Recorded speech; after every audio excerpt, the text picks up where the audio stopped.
Maintenant, laissez-moi, il faut que je me quitte. Quoi? Elle doit entrer dans son personnage.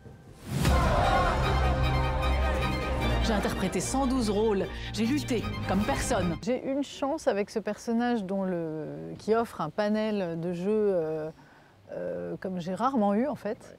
Et la chance, c'est que j'incarne pas un personnage connu des gens en fait. Son visage d'une photo à l'autre est jamais le même, d'une représentation, elle a été beaucoup photographiée, beaucoup dessinée, beaucoup peinte. Et c'est jamais la même, donc j'ai eu une espèce de liberté par rapport à ça. J'avais juste envie d'évoquer et de choper son énergie, sa passion, cette espèce d'exubérance qu'elle avait et de liberté folle qu'elle avait. Même dans les coins les plus reculés, les gens connaîtront mon nom. Il a fallu plusieurs années pour que le projet trouve sa maturité dans le format qui nous permettait de le faire. Là, en l'occurrence, la scénariste Nathalie Letreau a travaillé. Moi, j'ai eu ce regard extérieur qui me permettait de l'accompagner et d'affiner avec elle les choix. Donc le désir, il est resté extrêmement vivant parce que le film a muté régulièrement. Il s'est régulièrement transformé par l'écriture, de manière à affiner la direction artistique aussi, tant les décors que les costumes, que la musique. La seule chose qui n'est pas changée, c'est le choix qui s'est porté sur Sandrine Kiberlin. Musset a eu ses caprices et j'ai les miens. Aucun personnage féminin ne m'a permis d'accéder à un tel paroxysme de douleur humaine. À part Phèdre, peut-être. Parce que la plupart des pièces sont écrites par des hommes. Eh ben je le déplore, car les femmes ont autant de talent qu'eux. Encore faudrait-il les laisser s'exprimer. On a réussi à nous accompagner dans ce peaufinage, en fait, pour finalement inventer et créer au moment où on fabriquait la chose, c'est-à-dire sur le plateau. Guillaume et moi, c'était très étrange parce qu'il a fait une fixette, ce qui est extrêmement valorisant pour une actrice et c'est une preuve de confiance qui je crois, est 90% du travail. Parce que je me suis dit, bon, il me fait confiance, je vais faire confiance à sa confiance. Le nombre de télégrammes que vous avez reçus. L'empereur du Brésil. Oui, Oscar Wilde. Je m'y suis vraiment plus intéressée, c'est vrai, dès que Guillaume, et ça fait longtemps qu'il me parle du rôle, ça fait 4 ans. Ah oui. Mais quand il y a eu l'exposition à Paris sur elle, on y est allés ensemble. Là, ça m'a un peu ouvert les yeux sur l'artiste aussi qu'elle était, la femme engagée qu'elle était, la féministe qu'elle était, sa force de vie aussi, parce qu'elle ne fait que ce qu'elle sent, elle n'est pas du tout dans le regard des autres. La notion de ni Dieu ni maître, elle est très prégnante en fait quand on parle d'elle, quand on s'intéresse un peu à sa vie. On remarque qu'assez tôt, elle a bravé les interdits en se foutant un petit peu du regard des autres. Pas simplement concernant sa vie sentimentale, qui était très libre, mais aussi dans ses engagements politiques, humanistes, et puis la façon dont elle abordait le théâtre. Pas simplement parce que c'est la première à avoir joué des rôles d'hommes, mais parce qu'elle s'investissait énormément, quitte à remanier les textes des auteurs, le décor, les costumes, la mise en scène. Elle s'investissait dans tout. Sarah, faut que je vous parle. Oh non, c'est pas le moment, Édouard. Plus tard alors. Non plus. Antoine, allez me chercher d'autres chaussures, je suis serrée là-dedans. Jules, c'est vous qui commencerez aujourd'hui. Ah, Mucha, vous êtes déjà là. Arrivé à l'instant. Continuez sans moi. Vous l'avez? Ah, moi, j'adore l'attitude. Quand Nathalie s'est plongée dans la documentation qui lui a pris à peu près 1 an pour tout lire, pour trouver le maximum de documents la concernant, elle a assez vite isolé et pointé ces 2 moments de vie, à la fois son amputation et la journée qui lui a été consacrée par ses amis, et d'axer le récit autour de ces 2 événements. Ce qui nous a en effet éloignés du biopic traditionnel. On s'est vraiment attaché à ces 2 périodes, pour essayer à l'intérieur de ces 2 périodes de donner le maximum de vie au personnage, dans une amplitude de jeu également qui permet à Sandrine d'être à la fois très vivante dans la comédie, le drame, la folie, la démesure, la colère, la passion, en fait, de montrer à quel point ce personnage était multiple et à quel point sa vie se mêlait à son cadre professionnel. Il y avait une interaction permanente. Le plus gros risque, ça aurait été d'être intimidée par la proposition de jouer Sarah Bernard.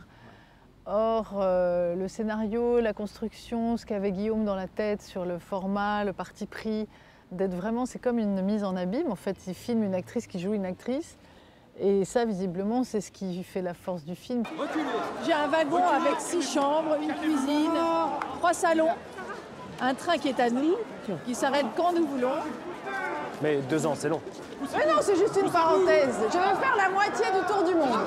J'irai jusqu'en Australie, je passerai aux îles Sandwich et je jouerai à Honolulu devant la reine Pomaré. N'est-ce pas extraordinaire? Moi, ce que je savais d'elle, c'était que c'était la plus grande actrice, la première influenceuse, la première star, la première à voyager dans le monde pour son art, la première à avoir été jouée pour les soldats en temps de guerre, avoir joué des rôles d'hommes, à avoir assumé ses engagements politiques, à avoir...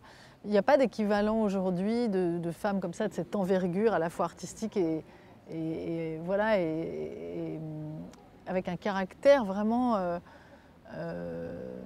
avec une envergure folle, quoi. C'est rare de trouver un personnage qui est capable d'offrir une palette aussi large dans les sentiments, dans les engagements.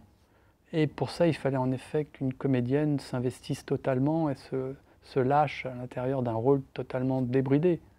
Et avec Sandrine, c'était vraiment agréable. Idiot maudit! Assassin! Tu cherches à imiter Mounet, ce génial imbécile? Ce régisseur?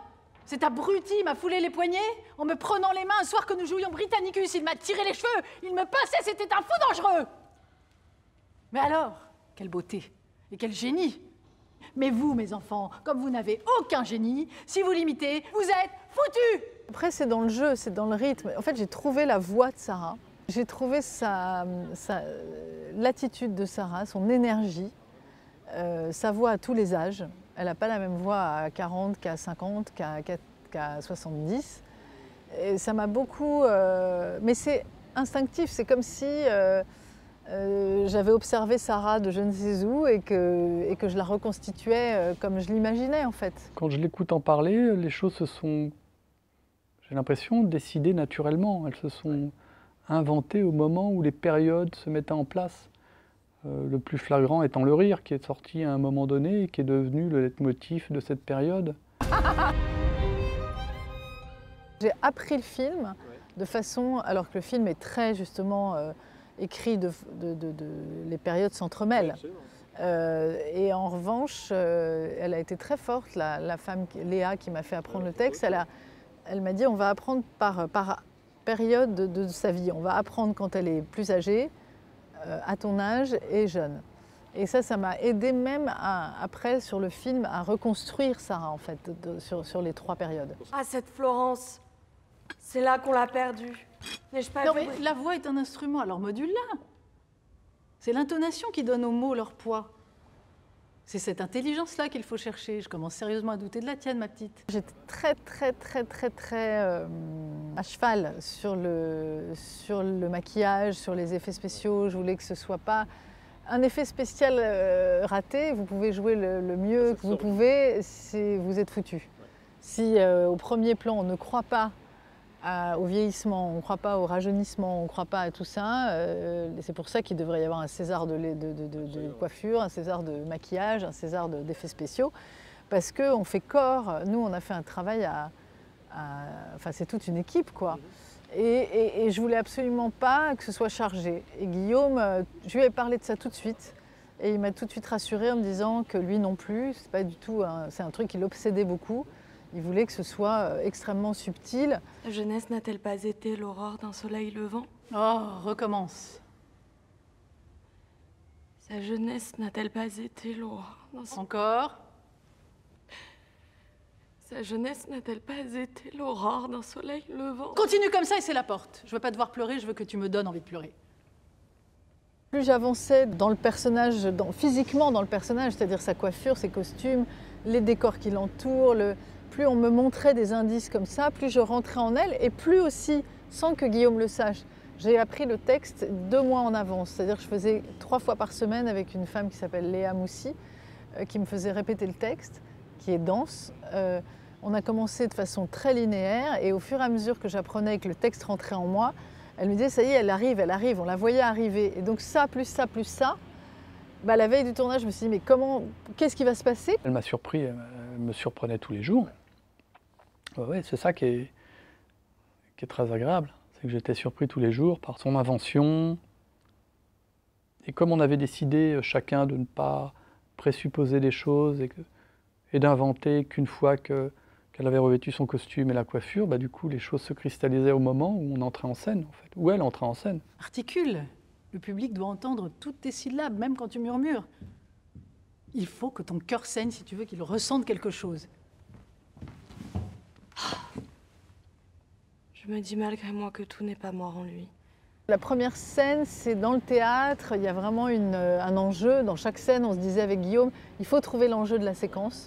Dans chaque séquence, on voulait qu'il y ait un enjeu et on voulait arriver à dépasser cet enjeu. Et à chaque fois, on se disait, on a réussi, on arrive. Il y a une fois où on s'est dit, ah, on était en dessous de l'enjeu, mais bon, voilà, ça arrive. Et donc, je me suis lancée à corps perdu, comme elle, en pensant à sa liberté, en pensant à elle. Ah, tout cela est un abîme.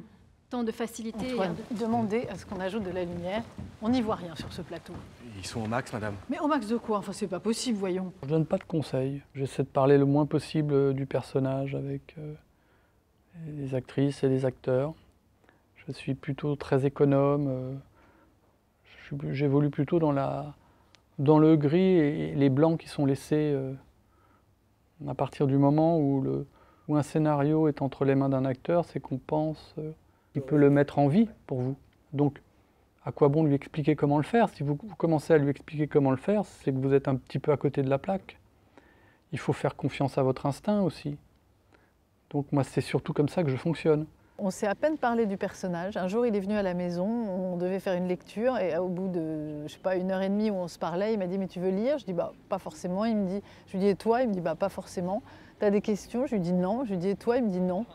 Je lui dis « t'as dit à Amira Kazar de penser à Brad Pitt pour jouer Louisa Bema qui est amoureuse donc, de Sarah dans le film, qui est lesbienne et qui a un côté un peu masculin réservé avec une vraie émotion. Je lui dis « moi tu me dirais quoi ?» Il me dit bah, « je te dis toi. Toi, puise en toi. » Je veux de la lumière! De la lumière, mon Dieu! Lumière! Ah! Voilà! C'était pas si compliqué! Je n'éprouve pas du tout le besoin de parler du personnage. Moi, ce qui m'intéresse, c'est le moment où on fabrique. C'est le moment où on est ensemble dans la pièce, où on va inventer et où la chose va prendre vie. C'est ça qui m'intéresse. En essayant de préserver au maximum la spontanéité, les accidents heureux. Je me suis dit, j'ai pas le choix là il faut que j'y aille quoi. Enfin, je veux dire, on joue pas Sarah Bernard sur la pointe des pieds. On joue Sarah Bernard en fonçant. J'avais tous les matins l'impression d'être au théâtre un peu et d'aller sur le ring, de me faire préparer le matin. On ouvrait la porte de ma loge et j'y allais quoi. Alors jouez avec votre âme, mon Dieu! Et croyez-y si vous voulez qu'on y croie! Je me suis beaucoup amusée à ça. Il y avait une urgence, on avait peu de moyens, on a fait le film en 5 semaines. Et c'était un parti pris, hein. On voulait tous les deux. Moi, je préférais faire Sarah si dense, si impactante comme ça, avec une telle force comme ça. Je disais à Guillaume, j'y arriverais plus si on est concentré sur 5 semaines que si on s'étale sur 10. Quoi. De toute façon, on n'avait pas les moyens, mais je veux dire, c'était aussi une façon d'aborder le film et le personnage qui, moi, m'a aidé, cette urgence. Leur mission essentielle, c'est d'être mère de famille. Eh bien non, c'est d'abord de vivre libre. Tu peux reprendre la peau, s'il te plaît? Oui, libre de leur corps et de leur cerveau. Dis donc, pour une artiste, t'es très rétrograde. Les femmes qui ont choisi de se vouer à l'art sont des êtres hybrides, des monstres au point de vue de l'espèce, des végétaux. Louise, quand même. Très bien, je te remercie. J'ai pas été une mère parfaite, mais enfin, il n'a jamais manqué d'amour. C'est beaucoup documenté sur toute l'iconographie de l'époque, sur toutes les images dont on disposait, ce qui m'a permis aussi de m'éloigner un peu de la vérité historique qui ne m'intéresse pas vraiment en fait au cinéma. C'est plutôt le sentiment de la vérité que j'essaie de travailler. Et en jouant sur les anachronismes aussi, ça a permis de ne pas se laisser étouffer par un cadre factuel et de réalité historique qui, pour moi, n'a pas sa place dans le cinéma. Mais encore une fois, il n'y a pas de théorie là-dedans. Hein. Moi, au cinéma, je peux croire à n'importe quoi. Donc, pour ça que j'aime les films fantastiques, de science-fiction. J'ai aucun problème avec la crédibilité au cinéma. C'est ce mélange qui m'a plu aussi, ce mélange entre des vraies répliques que Sarah a dites. Hein. Vraiment, la plupart des choses que je dis dans le film, c'est des choses que Sarah a dit. Enfin, moi, j'ai lu toutes les biographies, je rajoutais des trucs, j'appelais Guillaume, je dis mais passe-moi Nathalie, il y a un truc que j'ai lu qui est super. Madame Sarah, Oui. pourriez-vous écrire votre nom, s'il vous plaît? Mon nom? Oui, s'il vous plaît. Mais oui. Qu'est-ce que tu fais? Je ne sais pas, Lucien. Je signe. C'est très amusant. Voilà. Vous aussi, s'il vous plaît. Oui, c'est très drôle. Je signe sur le mouchoir. Mettez pour Madeleine. Je crois qu'elle a profité aussi de ce qui arrivait dans l'instant. C'est intéressant quand on arrive à profiter, en fait. Quand on s'accorde des moments où on attend que ça arrive, en fait, aussi. Où on n'est pas dans une démarche réfléchie, où il s'agit de reproduire précisément ce qu'on a mis en place. Non, c'est de rester finalement très perméable aux éléments géographiques. Je vais peut-être lancer une nouvelle mode. Et vous aussi, monsieur Guitry, s'il vous plaît. C'est très drôle. Quand vous dites le texte, monsieur, vous êtes merveilleux. Mais c'est dans les silences que vous êtes le plus admirable. Parce que les silences sont de moi. C'est ce que j'apprécie le plus, en fait, c'est de subir Enfin, quand je dis subir, c'est d'accueillir les intempéries, d'accueillir l'enfermement, de refabriquer son espace de liberté à l'intérieur des contraintes. Ça, c'est une vraie jouissance. J'adore que le film évoque des choses sans les montrer et qu'on soit dans le tourbillon de cette femme qui va si vite, quoi. Je t'aime, Sarah. Je comprends pas pourquoi on s'est jamais mariés. Je te vois pas attendre 2 ans que je rentre de tournée. Cette histoire d'amour un peu, enfin qu'il a voulu fictionner plus, me plaisait beaucoup parce qu'avec Guillaume, on est d'accord pour dire que historiquement, il y a ce qui est dit dans les biographies. Mais enfin, personne n'est là pour prouver que à H, je sais pas quoi, le 13 août 1900, je sais pas quoi, enfin 1800, je sais pas quoi. Elle roulait une pelle à Edmond-Rostand. Donc, non, donc lui, il a voulu faire un film qui évoque Sarah, qui évoque sa puissance de vie, ses amitiés amoureuses et son chagrin d'amour où elle en a eu plusieurs. Elle en a eu un autre avec Damala, un type qui était un acteur raté, drogué, etc. Enfin, lui, il l'a trouvé très romanesque de s'attarder sur Lucien Guitry, puisque ça a fait partie de la façon dont il raconte l'histoire par Sacha Guitry. Enfin, tout arrive dans la construction du film, c'était un moyen aussi de... Et puis Lucien Guitry, il est connu de nous, donc... Et puis elle a eu une histoire avec lui. Après, il l'a... Voilà, il l'a... Mais ce qui est beau, c'est qu'elle obtient tout. Mais à un moment, il tombe sur un os, il y a quelque chose cet homme ne veut pas d'elle, et là, ça remet en surface tout un processus d'abandon dont elle a été victime dès l'enfance et tout ça. J'ai été lâche, faible, et c'est terminé. T'as pas le droit. Laurent Lafitte, très grand acteur. J'ai vraiment beaucoup apprécié de travailler avec lui, très fin, très dense, enfin vraiment avec une charge émotionnelle très tenue, comme ça, très underplay. Il y avait quelque chose que j'ai beaucoup apprécié. J'ai beaucoup aimé la façon dont il a endossé le personnage. C'était mon Lucien, alors mon Lucien que je trouve magnifique dans le film parce que je trouve qu'il est... il a un truc un peu taiseux, un peu très viril et une façon aussi de ne pas réussir à... une pudeur et de ne pas réussir à ne pas être touché par elle, quoi. Il est touché par elle et en même temps il est amoureux ailleurs. Donc, mais ils ont un lien que je trouve que Laurent lui donne comme ça une profondeur et aussi une distance vachement belle, quoi. Il m'a beaucoup aidé à assumer cette histoire d'amour qui lui échappe. Leur mission, c'est d'être mère de famille. Eh bien non, c'est d'abord de vivre libre. Allez, tout le monde à la maison! Et puis les autres acteurs, que ce soit Grégoire le Prince Ringlet, Clément Hervieux-Léger, avec qui j'avais fait un unitaire qui s'appelle La Reine des Cônes, que j'aime beaucoup cet acteur aussi. Amira Kazar, super, Pauline Etienne, Sylvain Creusevaux, metteur en scène de théâtre, avec qui j'avais joué dans La Clé, qui a joué dans ma série aussi. Des gens que j'aime beaucoup retrouver et d'autres avec qui j'avais jamais tourné. Cet esprit de troupe, il est très agréable aussi de composer, de trouver la tonalité avec tous ces instruments qui ont chacun leur propre tonalité, mais qui, lorsqu'on les assemble, fabriquent un morceau. Donc moi, je fais partie de ces instruments également. Donc c'est eux aussi qui m'accordent, hein, d'une certaine façon. Je suis pas du tout. J'aime être englobé et vampirisé dans tout ça. Ouais. Pour vous reproche, c'est d'être une mère sans époux et d'être l'apôtre de l'amour libre. Sans doute. On se demande comment elle a pu remplir toutes les cases en étant, à un moment donné de sa vie, autant diminuée physiquement. Poumon, un rein en moins, une jambe en moins. Enfin, peut-être que rien de là-bas, en fait. Rien de là-bas, et la machine continue. C'est une espèce de vampire comme ça, qui, je pense, devait être parfois totalement atroce et parfois d'un amour total pour les gens qu'elle aimait. Donc c'est le paradoxe aussi des grandes figures. Ça pourrait être une femme d'aujourd'hui, voire même avant-gardiste, quoi. Elle a un siècle passé et on a l'impression qu'elle a un siècle d'avance sur nous.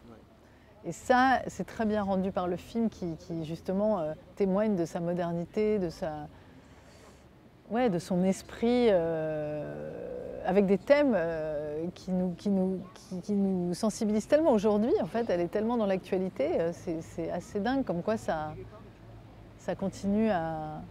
Et malheureusement, c'est des thèmes qui sont récurrents. Mémoire de Sarah Bernard, la plus grande star du monde. C'est peut-être un peu prétentieux. Ça, c'est bien la divine, parce qu'en plus, c'est original. Ma grand-mère paternelle m'avait dit « Chérie, tu veux être actrice, mais si tu veux être actrice, il faut que tu t'appelles Sarah Bernard. » Sandra Bernard, parce que je m'appelais Sandrine, elle me disait « Si tu veux être actrice, il faut que tu t'appelles Sandra Bernard. » Donc, oui, c'est drôle.